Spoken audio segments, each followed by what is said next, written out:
ओम शांति। पुस्तक पठन श्रीमद् भगवत गीता रहस्य। लेखक ब्रह्मा कुमार सुधांशु शेखर मिश्र। तृतीय अध्याय। कल्पर द्वितीयार्थ 2500 वर्ष को मध्य सामाजिक अवस्था अनुसार दुई समान भागरे विभक्त करी द्वापर और कलिजुग नाम नामित करा जायछि। विक्रमादित्य सिंहासन आहरण समय संभवतः द्वापर जुगर प्रारंभ बोली धरा जाय पारे। एही समय सिकंदर भारत आक्रमण और कलिंग युद्ध होइथिला। द्वापर जुग तार 1250 वर्ष आयु भोग कर सारा पर विश्व क्रमशः द्रुत गति सामाजिक राजनैतिक और धार्मिक स्तर में अधपतन देखा लगिला। हुएनसांग ठीक एही समय बेलू भारत भ्रमण रे आसिथिले ओ से तांका विवरणी रे तत्कालीन सामाजिक अवस्थार वर्णना करिसेंती। एही समय रे मुसलमान तथा अन्यान्य विदेशी आक्रमणकारी माने भारत को आक्रमण करी शासन करथिले। एही परि कलिजुग आरंभरू 1947 मसीहा अगस्त 14 तारिख अर्धरात्रि पर्यंत भारत विदेशी मानक दासत्व बेड़ी रे बांधि होइथिला। वर्तमान आमे राजनैतिक दृष्टि स्वाधीन हो जाइए सत, किंतु ए पर्यंत आमे कलिजुगी आसुरी संस्कृतिर दासत्वरू मुक्त हो पारे नाहु। दिनक दिन सामाजिक जीवन रे व्यक्तिर चारित्रिक स्तर खसिबाकू लागिछि। अपर पक्षरे विज्ञान मध्य चरम उत्कर्षता लाभ कर सारिछि। महाभारत वर्णित महाविनाशकारी अस्त्रशस्त्र गुड़िक विभिन्न देश रे जमा हो पड़ी। गृहयुद्ध और प्राकृतिक विपर्यय तो बराबर लगी रही।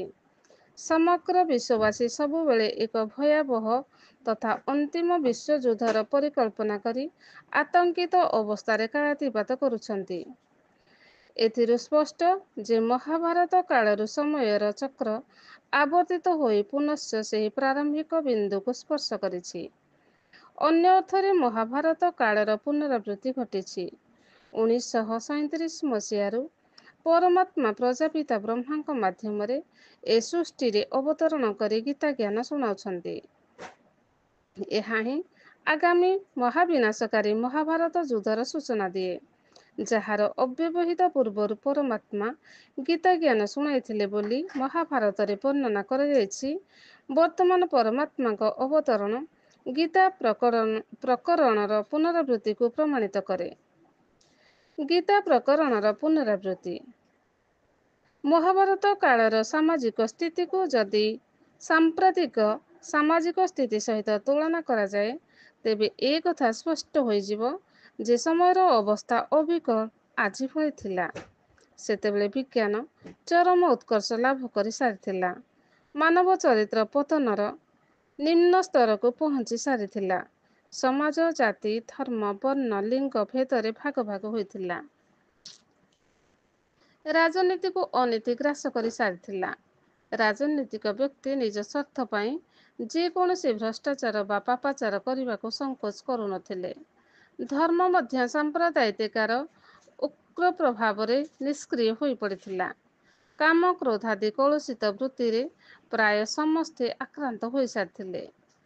राजा उपरिचरଙ୍କ द्वारा मत्स्यगंधार जन्म, काम वासनारे पीड़ित पराशर मुनि मत्स्यगंधा सहित अनैतिक जनसंपर्क, व्यासदेवଙ୍କ परि वेदादि अष्टादश पुराणर रचयिता तथा भगवत उपासकଙ୍କ स्वीय भातृवधू अंबिका अम्बालिका सहित यौन क्रिया द्वारा पुत्र संतान उत्पत्ति, भरद्वाज ऋषि काम वासनार परिणाम स्वरूप कृपाचार्य और द्रोणाचार्य जन्म, कुरु राजसभारे गुरु स्थानीय व्यक्ति और दरबारी सम्मुखरे दुशासन द्वारा द्रौपदी को विवशना करिवार प्रयास, राजकुल बधूं एपरि विभत्स निर्यातना को सभारे उपस्थित केही प्रतिवाद न करिबा इत्यादि प्रसंग कलिजुगीय चरित्र को इंगित करे।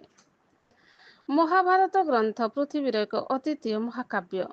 एक कथा सर्व जनमान्य जे कौनसी साहित्यक बा काल्पिक काव्यक कलाकृति से ही समय सामाजिक चित्र अवश्य प्रतिफलित होता है। ମହାଭାରତକାର 2500 ବର୍ଷ ଅତୀତରେ ଘଟିଥିବା ଏକ ମହାବିନାଶକାରୀ ଯୁଦ୍ଧ ପ୍ରକରଣକୁ ଇତିହାସ ଭଳି ବର୍ଣ୍ଣନା କରିଥିଲେ ମଧ୍ୟ ଅଧିକାଂଶ ସ୍ଥାନରେ ସେହି ସମୟର ସାମାଜିକ ଅବସ୍ଥାକୁ ମଧ୍ୟ ବର୍ଣ୍ଣନା କରିଛନ୍ତି। ଧର୍ମାଚାର୍ଯ୍ୟ ଓ ବିଦ୍ୱାନମାନେ ମଧ୍ୟ ଅନ୍ୟାନ୍ୟ ରାଜକର୍ମଚାରୀମାନଙ୍କ ଭଳି ବେତନ ଭୋଗିଥିଲେ। ସେମାନଙ୍କର ନିଜସ୍ୱ କିଛି ସ୍ୱତନ୍ତ୍ର ବିଚାରଧାରା ନଥିଲା। ସମସ୍ତେ ରାଜାଙ୍କର ତୋଷାମଦକାରୀ ଥିଲେ। ଏକ ପ୍ରସଙ୍ଗରେ କୃପାଚାର୍ଯ୍ୟ ଯୁଧିଷ୍ଠିରଙ୍କୁ କହିଛନ୍ତି, ଅଥସ୍ୟ ପୁରୁଷୋ ଦାସୋ ଦାସ୍ୟଥ୍ୟୋତ ନ କସ୍ୟଚିତ୍ ଇତି ସତ୍ୟଂ ମହାରାଜ ବଧୋ ଅସ୍ୟୁନ୍ୟଥ କୌରବ ତେଷାମର୍ଥେ ମହାରାଜ ଯୋଧବ୍ୟମିତି ମେ ମତିଃ ଅତସ୍ତ୍ୱାଂ କ୍ଳୀବବତ୍ ବ୍ରୂୟାମ୍ ଯୁଧାନ୍ନଦ୍ୟାତ୍ କିଂଚସି। ମନୁଷ୍ୟ ଅର୍ଥର ଦାସ, ଅର୍ଥ କାହାରି ଦାସ ନୁହେଁ। ହେ ରାଜନ୍, ଏହି ଅର୍ଥ ମୋତେ ହିଁ କୌରବମାନଙ୍କ ପାଖରେ ବନ୍ଧା ପକାଇଛି। ଏହା ହିଁ ସତ୍ୟ। ହେ ରାଜନ୍, ନପୁଂସକ ପରି ମୋତେ ତୁମକୁ କହିବାକୁ ପଡ଼ୁଛି ଯେ ଦୁର୍ଯ୍ୟୋଧନ ଦ୍ୱାରା ମୋର ପ୍ରଦତ୍ତ ଅର୍ଥର ଦାସତ୍ୱ ହେତୁ ମୋତେ ତା ପକ୍ଷରେ ରହି ଯୁଦ୍ଧ କରିବାକୁ ପଡ଼ିବ। ତେଣୁ ଯୁଦ୍ଧ ବ୍ୟତୀତ ଆଉ କ'ଣ ଚାହୁଁଛ କୁହ।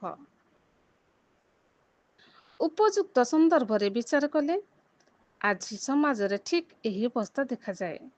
ଧନ ସମ୍ପତ୍ତି ପାଇଁ ଭାଇ ଭାଇ ମଧ୍ୟରେ କଳହ, କ୍ଲେଶ ଓ ଚକ୍ରାନ୍ତ ଚାଲିଛି। ଭୀଷ୍ମ, ଦ୍ରୋଣ, କୃପାଚାର୍ଯ୍ୟ ଭଳି ବର୍ତ୍ତମାନ ମଧ୍ୟ ଲୋକମାନେ ଧନ ସମ୍ପତ୍ତି ଲାଳସାରେ ସତ୍ତା ପକ୍ଷର ଗୋଲାମୀ କରି ବୃତ୍ତି କରି ନୈତିକତାକୁ ପଦଦଳିତ କରୁଛନ୍ତି। ଦୁର୍ଯ୍ୟୋଧନ ଲୋଭର ଚରମ ଶିଖାକୁ ମଧ୍ୟ ଅତିକ୍ରାନ୍ତ କରିସାରିଥିଲା। ନିଜ ଭାଇମାନଙ୍କ ଭାଗରେ ପଡ଼ିଥିବା ରାଜ୍ୟ ଲାଭ ଭୋଗରେ ଲୋଭରେ ସେ ସେମାନଙ୍କୁ ଲାକ୍ଷାଗୃହରେ ପୋଡ଼ି ମାରିଦେବାକୁ ଚକ୍ରାନ୍ତ କରିଥିଲା। ଦୁର୍ଯ୍ୟୋଧନଙ୍କ ଆଦେଶରେ ଦୁଃଶାସନ ପରିପୂର୍ଣ୍ଣ ରାଜଦରବାରରେ ସମସ୍ତଙ୍କ ସାମନାରେ ଦ୍ରୌପଦୀଙ୍କୁ ବିବସନା କରିବାର ଯେଉଁ କୁପ୍ରୟାସ କରୁଥିଲା, ଏହାଠାରୁ ବଳି ଅମାନୁଷିକତା ଓ ନିର୍ଲଜ୍ଜତାର ଦୃଷ୍ଟାନ୍ତ ଆଉ କ'ଣ ବା ହୋଇପାରେ। ଶ୍ରୀକୃଷ୍ଣଙ୍କର ମଧ୍ୟସ୍ଥତା ସତ୍ତ୍ୱେ ମଧ୍ୟ ଦୁର୍ଯ୍ୟୋଧନ 5 ଖଣ୍ଡ ଗାଁ ଦେବା ତ ଦୂରର କଥା, ବିନା ଯୁଦ୍ଧେ ସ୍ୱଚକ୍ର ଭୂମି ଦେବାକୁ ରାଜି ହେଲା ନାହିଁ। ଏହା ହିଁ ଥିଲା ଯୁଦ୍ଧର ଅନ୍ତିମ କାରଣ। ସମ୍ପ୍ରତି ଦେଖାଯାଏ ଯେ ବିଭିନ୍ନ ଦେଶ ସୀମା ବିବାଦ ଓ ବ୍ୟକ୍ତିଗତ ସ୍ୱାର୍ଥ ପାଇଁ ପରସ୍ପର ମଧ୍ୟରେ ଯୁଦ୍ଧରେ ଲିପ୍ତ ରହୁଛନ୍ତି।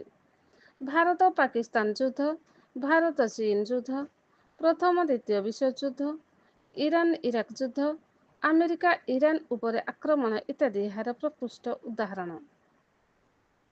ଏହିପରି ବିଶ୍ୱ ଦୁଇଟି ଗୋଷ୍ଠୀରେ ଧ୍ରୁବୀକରଣ ହୋଇଯିବ ଓ ଏହା କଳ୍ପର ମହାବିନାଶକାରୀ ଅନ୍ତିମ ଯୁଦ୍ଧ ନିକଟ ଭବିଷ୍ୟତରେ ସଂଘଟିତ ହେବ। ଏହା ହିଁ ମହାଭାରତ ଯୁଦ୍ଧ, ଯାହାକି ପୂର୍ବକଳ୍ପର ଅନ୍ତିମ ସମୟରେ ବିଶ୍ୱର ଦୁଇ ବୃହତ୍ ଶକ୍ତି କୌରବ ପାଣ୍ଡବ ରୂପକ ମଧ୍ୟରେ ସଂଘଟିତ ହୋଇଥିଲା। ସେତେବେଳେ ମଧ୍ୟ ପରମାତ୍ମା ସୃଷ୍ଟିରେ ପ୍ରଜାପିତା ବ୍ରହ୍ମାଙ୍କ ମାଧ୍ୟମରେ ଅବତରଣ କରି ଈଶ୍ୱରୀୟ ଜ୍ଞାନ ଗୀତା ଜ୍ଞାନ ଶୁଣାଇଥିଲେ। ପୁନରାବର୍ତ୍ତନ ସିଦ୍ଧାନ୍ତ ଅନୁସାରେ ବର୍ତ୍ତମାନ ସେହି ଇତିହାସର ପୁନରାବୃତ୍ତି ଘଟିଛି। ପରମାତ୍ମାଙ୍କ ଅବତରଣ ହୋଇସାରିଛି। ବିଭିନ୍ନ ଦେଶ ଅତ୍ୟାଧୁନିକ ମାରଣାସ୍ତ୍ର ସବୁ ନିଜ ନିଜ ଶସ୍ତ୍ର ଭଣ୍ଡାରରେ ଗଚ୍ଛିତ ରଖିଛନ୍ତି। କିଏ ଜାଣେ କେତେବେଳେ ଅନ୍ତିମ ବିଶ୍ୱଯୁଦ୍ଧର ଆରମ୍ଭ ହୋଇଯିବ। କ୍ରମଶଃ ଓମ୍ ଶାନ୍ତି।